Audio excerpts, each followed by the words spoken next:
Yani bu haftalık en azından bu 3 açıklama yeterlidir en azından Türkiye'nin kaygı durumunu görmek açısından. İstersen önce bunların konuşmalarını bir yorumlayalım. Evet. Ne dersin? Evet. Önce bunu yapalım. Yani üç tane konuşma. Mesela Fidan asla bu savaşa girmeyeceğiz demiyor hocam. İstemiyoruz diyor. Tamam. Yani böyle Şimdi bence her zamankinden farklı olarak bu defa yaptığımız analizler temelinde bu 3 kişinin konuşmalarını ciddiye almak durumundayız. evet. Eğer başka şartlar olsaydı sen bunları külahıma anlat der ve geçerdim. Ama şimdi böyle yapmıyorum. Bu sözleri, savaşa girmek istemiyoruz sözlerini ben ciddiye alıyorum. Neden? Bunların her birinin birer barış heykeli olduğunu falan düşünmüyorum elbette. Yani bunlar anadan doğma barışçılar, o nedenle savaş istemiyorlar gibi bir sonuca kesinlikle varmıyorum. Bunların ömrü savaşlarla geçti. 50 yıldan beri Kürt halkıyla savaş halindeler. Öyleyse savaşa girmek istemiyoruz sözünü bu tarihe bakarak ciddiye almamayı doğru bulmam. Çünkü gerçekten de bu haliyle Türkiye Cumhuriyeti Devleti bir savaşa, hele İran'la yapılabilecek bir savaşa girmek istemez. Çünkü böyle bir savaşa girmek demek Türkiye'nin bütün geleceğini tehlikeye atmak olduğunu, yani bizim gibi insanlar görüyorsa bunlar 100 kat daha fazla kanıtlarla böyle bir sonuç doğacağını ezbere biliyorlar.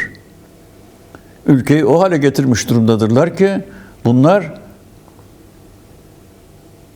bir devlete sahip olmayan, tank tümenleri olmayan, hava kuvvetleri olmayan, deniz kuvvetleri olmayan Kürt halkına karşı yürüttükleri savaşta zafere ulaşamadılar. İran'a karşı savaşa gelirlerse ne olacak? Ne olacak? Dünyanın en savaşçı, en militarist devleti artık 2 haftayı geçen bir süredir İran'ı dize getirememiş durumdadır. Dize getirmenin yolu ne? Havadan habire bomba atarak sen bir devletin, özellikle köklü bir devletin devlet sistemini yıkamazsın, onun rejimini teslim olmaya zorlayamazsın. Topraklarına girmen, kara kuvvetleriyle onu kuşatman, şehirlerini zapt etmen zorunluluk olur. Bir kara harekatı olmaksızın İran'ı esir almak mümkün olmayacaktır. En fazla karşılıklı tavizler vererek belki bir barış anlaşmasına varabilirler geçici olarak. Ama işte geçen yıl 12 gün savaşı, şimdi bilmem kaç gün savaşı, yarın barış imzalasalar belki ertesi gün 10 yıl savaşı başlayabilir. Ama kara harekatı söz konusu olursa, rejim temelinden yıkılırsa, bütün askeri güçleri çöküntüye uğratılırsa, İran büyük olasılıkla terbiye olur. Ne gibi? Japonya gibi. Ne yaptılar Japonya'ya? Ya Japonya'ya atom bombası attılar ve işgal ettiler Japonya'yı. Şimdi Japonya ne durumda? Amerikan devletinin en güçlü müttefiklerinden biri durumunda. Terbiye ettiler. İran'ı da ancak kara harekatıyla, tırnak içinde söylüyorum, terbiye edebilirler. Türk devleti bu askeri durumu çok iyi ezbere biliyor. Ve düşünüyor. Ya bu kara harekatı nasıl olur? Bu Amerikan Johnny'leri Vietnam'da, Kore'de, Afganistan'da, çeşitli yerlerde elde ettikleri tecrübeyle askerlerini kolay yoldan ölüme sürükleyebilir mi? Türk devleti bunu düşünüyor. Ve biliyor ki Johnny'leri böyle ezbere feda etmeyecektir Amerika. Etmeye kalkarsa Trump'ın yerinde yeller eser. Çok kısa bir böleyim hocam. Şimdi özellikle Irak işgalinde Amerika'nın yaklaşık 4500 askeri orada öldü. Irak işgali sürecinde. Ve Trump başa geldiğinde, ilk seçildiği zaman zaten vaatlerinden biri buydu. Bizim ne işimiz vardı orada? Sadece ölüm ve kayıp vardı. Dolayısıyla Amerika sadece Amerika için demişti. Ve o günden bu yana artık doğrudan askerlerini Orta Doğu'da veya belli bölgelere göndermeme üzerinden, ki bu son 10-15 yıllık süreçte gördüğümüz süreçte tamamen vekalet savaşları üzerinden yürütüldü. Yani Amerikan askerleri orada vardı ama savaş gücü olarak orada yoklardı. Eğit, donat ve benzeri varlık gösterme şeklinde varlardı ve hala aslında ısrarla Amerika o pozisyonda duruyor. Kendi askerlerini savaşa, sahaya sürmeden oradaki güçler üzerinden. Evet. Türkiye midir bu? İşte HTŞ ve ona bağlı diğer örgütler midir? Diğer Sünni örgütler midir? İşte bir yanıyla da Kürtler midir tartışması var. Kürtler üzerinden bunu düşünüyorlar. Yani oradaki bölgedeki örgütler ve ülkeler üzerinden bu düşünülüyor en azından. Çok doğru. Yani Amerika Birleşik Devletleri artık geçmişte yaptığı gibi, mesela Birinci Dünya Savaşı'na burnunu soktuğu gibi, İkinci Dünya Savaşı'nda Normandiya çıkartmasını yaptığı gibi, Vietnam Savaşı'nda binlerce, on binlerce Amerikalı'nın ölümüne sebep olduğu gibi kara savaşlarını göze alamaz. Nasıl göze alır? En önde birileri yürürse. Ne dedi? Önce nabız yokladılar. Ya Kürtler dediler, dünyanın en savaşçı halkıdır dediler yani. Molla rejimini Kürtler en önden gittiklerinde devirirler. Çocuk kandırır gibi. Çocuk kandırır gibi konuştular. Kürtler tarihi ezbere biliyor artık. Mesela Kore'de bir savaş patladı 2. Dünya Savaşı'ndan sonra. Ne yaptı Amerika Birleşik Devletleri? Dedi ki Türkiye'ye, NATO'ya girmek mi istiyorsun? Menderes evet dedi. Bunun bedeli var. Kore'ye bir Tugay'ını göndereceksin. Başüstüne dedi Türkiye. Ne yaptılar Kunuri'de biliyor musun? Kunuri'de Amerikan birliklerinin Çin kuvvetleri tarafından köşeye sıkıştırıldığı bir sırada Türk Tugay'ını geride bırakarak, cephede bırakarak geri çekildiler. Tugay'ı Çin kuvvetleri imha etti. Güney Kore'de hala büyük bir Türk asker mezarlığı var. Evet. Yani Türkleri toprağa gömen Amerika Birleşik Devletleri'nin kışkırtmasıyla Kürtler en ön safa geçecek. Devrim muhafızlarıyla boğuşacak. Evlatlarını İran topraklarında toprağa gömecek ve buna aldanacak ha. Bu mümkün değil. Ama bunu bir taktik olarak yaptılar. Yani şunu gösterdiler. Biz en önde gidecek bir askeri kuvvet arıyoruz demiş oldular. Kürtler kabul etmedi. Pekala. Geride kim var? İsrail ta bilmem nereden, bilmem kaç bin kilometreden tanklarıyla bir sürü Arap devletini çiğniye kalkıp da İran'ı fethedecek durumda değil. O 8 milyon, öteki 90 milyonluk bir ülke. İsrail'in kaç parçası misli büyük bir toprağa sahip. Ya bu İsrail'in işi değil. Geriye kim kalıyor? Türkiye. Başka? Azerbaycan. Azerbaycan zaten İsrail'in müttefikidir. Türkiye nedir? Türkiye de NATO'nun üyesidir. Yani Amerika'nın müttefikidir. İsrail'le şöyle böyle bir takım ihtilafları olmakla birlikte esas patron Amerika Birleşik Devletleri olduğuna göre Türkiye'nin de NATO içindeki patronu Amerika Birleşik Devletleri'dir. Ki Türkiye'nin Peki, şimdi 26 soracağım. ilinde hocam, Türkiye'nin 26 ilinde 31 NATO ve Amerika üssü var. Nasıl? 31. Türkiye'nin 26 ilinde 31 Amerika ve NATO üssü var. Elbette. Yani. Elbette. Yani Türkiye öyle bir durumdadır ki tarihinin en zayıf anını yaşıyor. En zayıf anını yaşıyor. Bak, İkinci Basra Savaşı öncesinde Erdoğan henüz başbakan bile değilken Amerika Birleşik Devletleri'ne çağrıldı. Partisinin başındaydı. Oraya kalktı gitti. Ne istediler Erdoğan'dan? Dediler ki, Sayın Erdoğan, biz Irak'ı işgal edeceğiz. Senin topraklarına askerlerimizi yığacağız. Oradan Irak topraklarına gireceğiz. Seninle birlikte gireceğiz. Erdoğan'ın bu teklif aklına yattı. Ve Washington'da Amerika Birleşik Devletleri ile bu konuda gizli bir anlaşmayı imzaladı. Bütün şartları kabul etti. Ne düşündü? Şunu düşündü.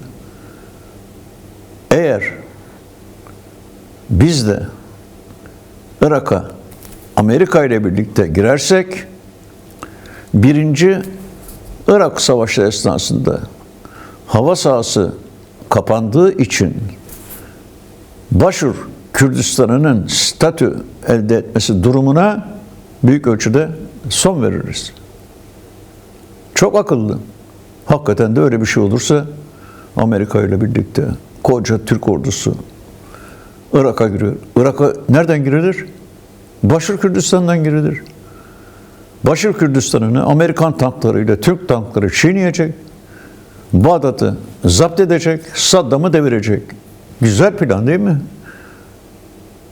Tam da Misak-ı Milli'nin emperyalist yoldan hayata geçirilmesiyle ilgili bir plan. Ne Başur kalır, ne Barzani kalır, hiçbir kalmaz. Kürt halkı neye uğradığını şaşırır.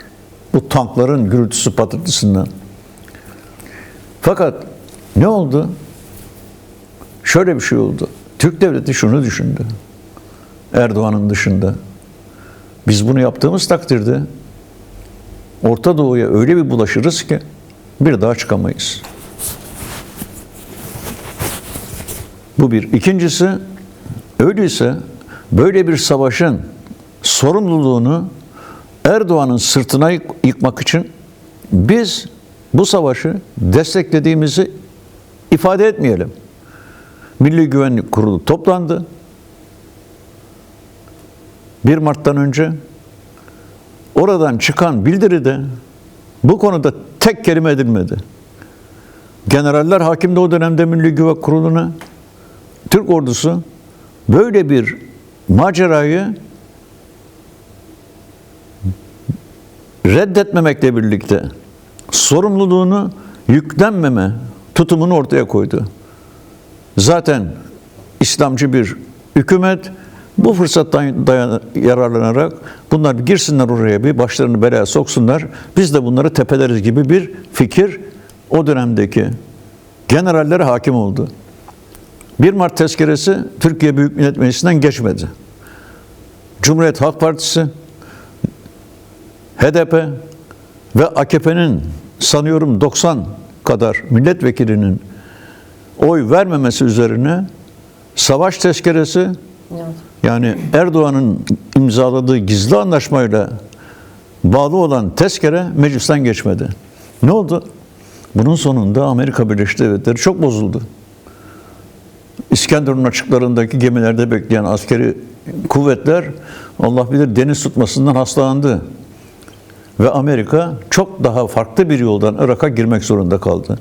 Bunun neticesinde Amerika Birleşik Devletleri Erdoğan'a tek bir kelimeyle kınamada bulunmadı. Neden? Çünkü onun bu anlaşmayı imzaladığını ve tezkereyi geçirmek için çaba harcadığını biliyordu. Kimi suçladılar? Türk Silahlı Kuvvetleri'ni, Genelkurmay'ı suçladılar. Sonra ne oldu? Aradan biraz zaman geçti. Genelkurmay Başkanı, Başbuğ hapse girdi. Amerika Birleşik Devletleri bir bakıma Türk Silahlı Kuvvetleri'ni cezalandırdı. Güzel. Şimdi demek ki bu tecrübe var. Türk devleti bu tecrübeyi biliyor. Ve şimdi fark ediyor ki bu defa durum çok daha tehlikeli. Ve Amerika bizi yine zorlayabilir. Zorlanırsak ne olur? Karşı koyabilir miyiz? Nasıl karşı koyacağız? Tam onu soracağım hocam. Şimdi İran topraklarından Türkiye sahasına şimdiye kadar en azından Milli Savunma Bakanı'nın açıklamasına göre 3 füze diyor. Düşürüldü ama imha edildi. İşte NATO bilmem ne radar sistemi devreye girdi, Doğu Akdeniz'dekiler falan filan imha edildi diyor. Ve işte İran Büyükelçiliği çağrıldı vesaire, büyük bir krize dönüştü bu. Şimdi bugün mesela devrim muhafızları ordularının açıklaması var. Diyor ki hayır bu füzeler bize ait değil. Bunlar taklit edildi diyor. Yani artık savaşta gerçekler öldüğü için kim hangisi doğru bilinmez. Ama şöyle bir gerçek var ki öyle de böyle Türkiye bu savaşın bir parçası olmaya ittiriliyor. Değil mi? En azından bunu söylemek mümkün. Şimdi Amerika'nın niye ihtiyaç duyduğunu da çok net bir şekilde söylemiş olduk. Şimdi Türkiye'deki yapılan açıklamalar bu savaşa dahil olmaları durumunda başlarına geleceklerini biliyorlar. Neler yaşayacaklarını biliyorlar. O yüzden de açıklamalarını az önce dinledik. Olabildiğince savaşın dışında kalmak istiyorlar. Peki bu mümkün mü? Çünkü NATO üyesi diyoruz. Amerika ile olan ilişkiler, Avrupa ile olan ilişkiler ortada. Yani şeyi bir tarafa bırakarak söylüyorum. Rusya ve İran ve Çin'le olan ilişkileri bir tarafa bırakarak söylüyorum. NATO üyesi olması dolayısıyla mecburiyeti üzerinden söylüyorum ben. Şimdi Türkiye'nin bu savaştan paçayı kurtarması diyeyim. Yani uygun tabirle mümkün mü? Evet. Şu anda bence Türkiye'yi yönetenler kara kara düşünüyorlar. Diyorlar ki ya biz bir parlamentoya dayanarak 1 Mart tezkeresini reddettik. Başımıza gelmeyen kalmadı. Başta Genelkurmay Başkanımız emekli orgeneral Başbuğ, bilmem kaç tane orgeneral, şu kadar subay hapse atıldı. Şimdi eğer Amerika Birleşik Devletleri İsrail'le birlikte bize siz de kara harekatına katılın dayatmasında bulunurlar ve biz bunu reddedersek başımıza kim bilir bu defa neler gelir. Çünkü bu defaki savaş Irak-Amerikan savaşına benzemiyor. İran gibi çetin bir cevizle karşı karşıyalar. Burada tırnak içinde ihanete uğradığı zaman Amerika Birleşik Devletleri bunu kesinlikle ihanet sayacaktır. Mutlaka bunun müeyyidesi 1 Mart tezkeresinin meclisten geçirilmemesinden çok daha fazla olacaktır diye kesinlikle düşünmektedirler. Genelkurmay da böyle düşünür, MİT'i de böyle düşünür, Erdoğan'ı da böyle düşünür. Düşünürler. Çünkü karşı karşıya oldukları kocaman bir Amerika Birleşik Devletleri var. NATO devletleri var. İsrail gibi bir soykırımcı devlet var. Bunun karşısında nasıl direneceğiz? Bence şimdi en büyük soru budur. Türk devletinin koridorlarında. Ne yapacak? Hiçbir şey yapamaz. Hiçbir şey yapamaz. Bu şartlar altında Türkiye devletinin bu derin ekonomik krizi koşullarında iktidarın sosyal tabanının erime durumunda olduğu koşullarda ve birçok devlet yöneticisinin dosyalarının, suç dosyalarının Amerika'nın, İsrail'in istihbarat dolaplarında bulunduğu şartlarda direnme şansı yoktur. Yoktur. Direnme şansı yoktur. İçeride siyasal bir meydan savaşı veriyor bu rejim, AKP rejimi. Toplumun artık %30'unu neredeyse bulmuş olan Cumhuriyet Halk Partisi'ne karşı meydan savaşı halinde. Sen içeride Kürt halkıyla savaşı sona erdirmişsin. Fiilen bir barış meydana gelmiş. Fakat bir başka cephe açmışsın şimdi, politik bir cephe. Vuruşuyorsun. İnsanları tutuklamışsın. Tutuklamaya devam ediyorsun. Sen bu siyasi kargaşa içinde nasıl direneceksin savaşa girmeme konusunda? Tekrar ediyorum. Türk devleti böyle bir savaşa girmek istemiyor. Biliyor başına neler geleceğini. Ülkenin harap olacağını ezbere biliyor. Ya bu kudretli silahlar var artık yani. Şu demin gösterdiğin acayip acayip metal parçaları, bu silahların ne menem silahlar olduğunu anlatmıyor halka. Boru parçası gibi görünüyor. Fakat onun ucundaki patlayıcı maddelerin yıkım kudreti tahayyül bile edilemez. Tahayyül bile edilemez. O zaman ya ülkede şehir kalmaz ya. İran'a benzer. Yani kim kazansa fark etmez. O ona atacaktır, bu buna atacaktır, o onun kara kuvvetlerini ezecektir, sen onun kuvvetlerini ezeceksindir. Yüz binlerce insan hayatı kaybolacaktır. Şehirlerin bombaların altında darmaduman hale gelecektir. Yani yıkımla karşı karşıya geleceksin. Kim göze almak ister bunu? Çılgın olmak lazım. Fakat o kadar kuvvetsiz durumdalar ki, o kadar muhtaç durumdadırlar ki, böyle bir korkunç geleceği durdurma şansına sahip değiller. Yani savaşa girecekler mi diyorsunuz? Hayır. Peki ne olacak? Girmek zorunda kalırlar diyorum. Girmek zorunda kalırlar diyorum. Eğer Amerika Birleşik Devletleri kara harekatına karar verirse Türkiye'yi zorlayacaktır. Buna direnemez diyorum. Direnemez. Direnmek ister ama artık direnemez. Bugünkü şartlarda direnme şansı sıfırdır. Bir çare lazım. Bir yol bulmak lazım. Şimdi bak, ne dedik? Ya içeride sen PKK ile bir barış imzalamışsın. Barışı cebine koymuşsun.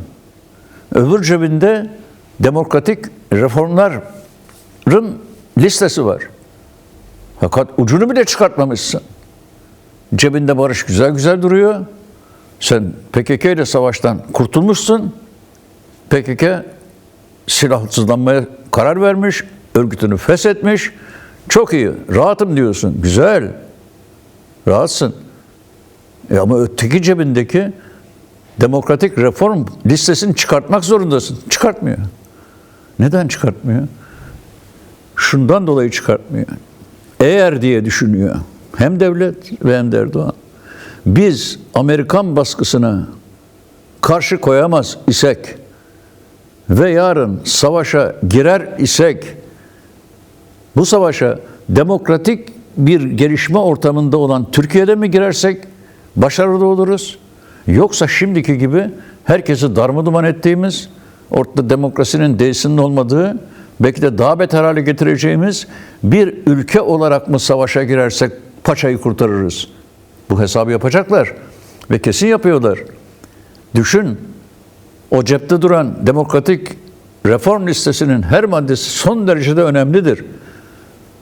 Başkan Apo'yla bu anlaşmaları imzalamıştır Türk Devleti. Bu anlaşmaya göre yarın şunlar olacaktır. Başkan Apo özgürlüğüne kavuşacaktır. Binlerce gerilla Türkiye'de siyasi hayata kavuşacaktır. Zindanlar boşalacak. Binlerce PKK üyesi, KCK üyesi hapisten çıkacaktır. Diasporadaki 10 binlerce Kürt Türkiye'ye akacaktır. Muazzam bir kuvvet meydana gelecektir.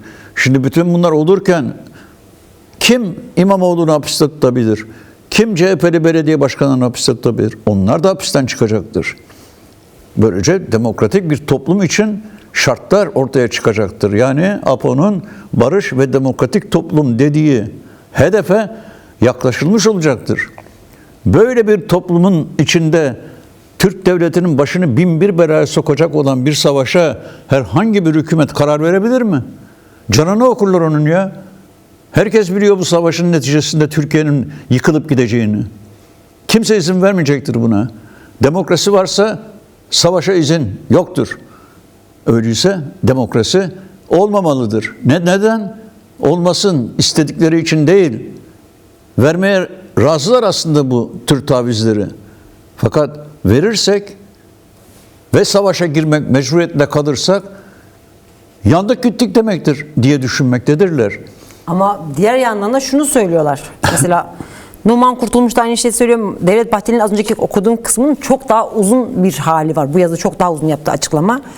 Israrla bu savaş Türkiye'ye sıçrayacak. Dolayısıyla bu ateş Türkiye'ye sıçrayacak.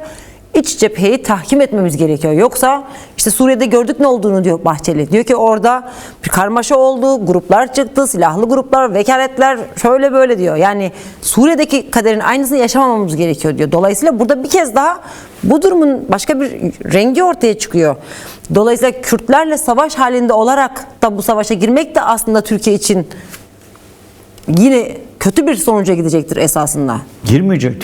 Kürtlerle savaş halinde değil. Yani şu anda zaten barışmadan demek istiyorum şu aslında. anda barış ilan edilmiş. Silahlı savaş sona ermiş durumda. Bu büyük bir avantajdır tabiatıyla. Hem Kürt tarafı için avantajdır, hem Türk devleti açısından da bir avantajdır. Fakat bu barışın kalıcı hale gelmesi için gerekli demokratik adımları atmamalarının bir temel sebebi, ya bu adımları atarsak demokrasi yayılırsa, büyük kuvvetler bir araya gelirse bize karşı, biz bu durumda, bu demokrasi şartlarında, Amerika bizi zorladığında, biz mecbur kalıp savaşa katıldığımızda başımız derde girer diye düşünmektedirler. Bir tür tedbir almışlardır. Bir tür tedbir almışlardır. Beklemektedirler. Bu da aslında iki ucu pis bir değnek gibidir. Demokrasi yapsa iç cepheyi güçlendirebilir elbette. İç cephe dediği şey Yani bu durumda güçlenebilir. kaçınılmaz bir şekilde bu savaşa gireceğini Ama varsayıyor. Girmeyi kabulleniyor değil. Yok varsayıyor. Yani gireceğini varsayıyor. Girme tehlikesini varsayıyor. Zaten çok açık değil mi tehlike ya? Tehlike çok açık, duruyor önlerinde. Biz bu tehlikeyi nasıl atlatırız sorusunda adımlar atmaya mecali yok. Yani bugün demokratikleşme yolunda ciddi adımlar atsa iktidarda düşme tehlikesiyle karşı karşıyadır. İktidardan düşmek istemiyor. Savaşa da girmek istemiyor. Ama diyor ki eğer savaşa girmeye beni mecbur ederlerse demokrasi şartlarında giremem. O zaman bunu biraz oyalayayım diyor. Hala durumu adım adım izlemektedir. Tehlikeyi görmüştür. Tehlikeyi görmüştür. Girmek istememektedir savaşa. Fakat zorlanınca girmek zorunda kalacağı ihtimali hesaba katmaktadır. Böyle bir durumda demokrasi falan olsa ben iktidarda kalamayacağım. Demokrasi olsa iktidarda kalsam savaşa girdiğimde bir gün ayakta kalamayacağım. İki ucu kirli bir değnek tutmaktadır elinde. Şimdi elbette bu söylediğimiz en kritik, en karanlık öngörüdür. Ne yapması lazım? Ne yapması lazım? Erdoğan Cumhurbaşkanıdır. Erdoğan'ı devirmek bugünün meselesi değil bu. Erdoğan eğer Cumhurbaşkanlığında biraz daha kalmak istiyorsa yapacağı şey sadece AKP'ye dayanan bir hükümetle Türkiye'yi idare etmekten vazgeçmesi gerekir. Vazgeçmesi gerekir. Derhal parlamentoyu toplaması, parlamentoda var olan bütün siyasi partilerle bir ortak hükümet kurarak tırnak içinde iç cepheyi bizzat kendisinin kuvvetlendirmesi gerekir. DEM Parti'nin de içinde yer alacağı böyle bir hükümet, Başkan Apo'nun 3. yol dediğimiz stratejik çizgisini uygulamaya yetenekli bir hükümet olarak ortaya çıkar. Çünkü bu şu anda Türkiye'deki bütün partiler, Türk devletinin kendisi, AKP hükümeti, Hakan Fidan'ı, diğerleri hepsi tehlikeyi görmüşlerdir. Görmeseydiler Başkan Apo'nun kapısını çalarlar mıydı Allah aşkına? Bu tehlikeyi görmüşlerdir. Fakat tehlikeyi gidermenin yolunu bir türlü çizememektedirler. Yapacakları şey çok basit. tehlikeyi ilan edeceksin. Ağır baskılar altındayız. Böyle bir tehlikeyle yüz yüzeyiz. Yapılacak iş bütün parlamentodaki partilerin ortak hükümetini kurmaktır diyeceksin. Benim fikrim böyle. Benim fikrim böyle. Benim önerim böyle. Bir başka yol bulamazlar. Hem savaşa girmek istememektedirler, hem de savaşa girmemenin çaresini yerine getirmemektedirler. İçeride gırtlak gırtlağa muhalefetle savaş halinde, Başkan Apo'nun barış ilan etmesine karşılık tek bir adım atmamakta direnmektedirler. Bir yandan da savaşa girmek istemiyoruz demektedirler. Amerika ve İsrail seni zorladığı zaman nasıl direneceksin? İçeride bütün bu güçlerle kavga halinde, Kürtlerle yapılan anlaşmada mızıkçılık halinde olduğun sürece yapabilir misin bunu? Ve şurası çok açık. Yani ya dağdaki insanlar bir savaşı kaybetmiş de teslim olabilmek için çare arayan insanlar değil. Böyle bir durum olmadı Türkiye'de. Türk devleti PKK ile savaş halindeyken ve savaş pat durumundayken birdenbire ortaya çıkan, özellikle Suriye'deki değişikliklerle birlikte İran Savaşı'na doğru gidileceğini görmüştür. Bunun tedbirlerini almak için ilk adım olarak doğru bir adım atmıştır. Başkan Apo'nun kapısını çalmıştır. Barış ilan edilmiştir. Savaş durmuştur. Fakat karşılığında yapılması gereken demokratik adımların hiçbiri atılmamıştır. Bu sürüncemede bırakılmıştır. Acaba Orta Doğu'da durum nasıl olacak? İran Savaşı'na bulaşacak mıyız, bulaşmayacak mıyız? Bulaşırsak bu demokrasi ortamında nasıl bulaşırız? Nasıl gireriz? Ne yapabiliriz? Arkamızdan bizi vururlar. Şöyle böyle 40 bin çeşit kafalardaki çengellenmiş sorularla bu süreci bugüne kadar uzattılar. Bugüne kadar uzattılar. Şimdi yapılacak şeyin ne olduğunu söylüyorum. Bir, demek oluyor ki bir demokratik hükümetten bahsediyorum, ortak bir hükümetten. Bu hükümetin derhal ve kısa zamanda barış ve demokratik toplum sürecinin gerekli kıldığı bütün adımları atması gerekmektedir. Ve elbette yani genel af diyeceğim, kızıyor insanlar. Yani biz suç işlemedik ki af olsun diyenler var, doğru.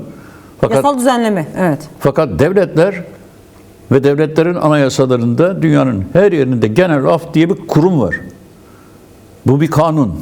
Hocam kapatacağız. Evet. Bunun ilan edilmesi lazım. Bu ilan edilmedikçe tek bir gerilla dağdan inmez. Senin uyduruk bir geçiş yasana kimse güvenmez. Başkan Apo İmralı'da esaret altındayken hiçbir gerilla kendi özgürlüğünü teminat altında görmez. Bunların hepsini toparlarsak demek ki savaştan uzak durabilmek için ülke içinde çok ciddi dönüşümler ve siyasi adımlar atılmak zorundadır.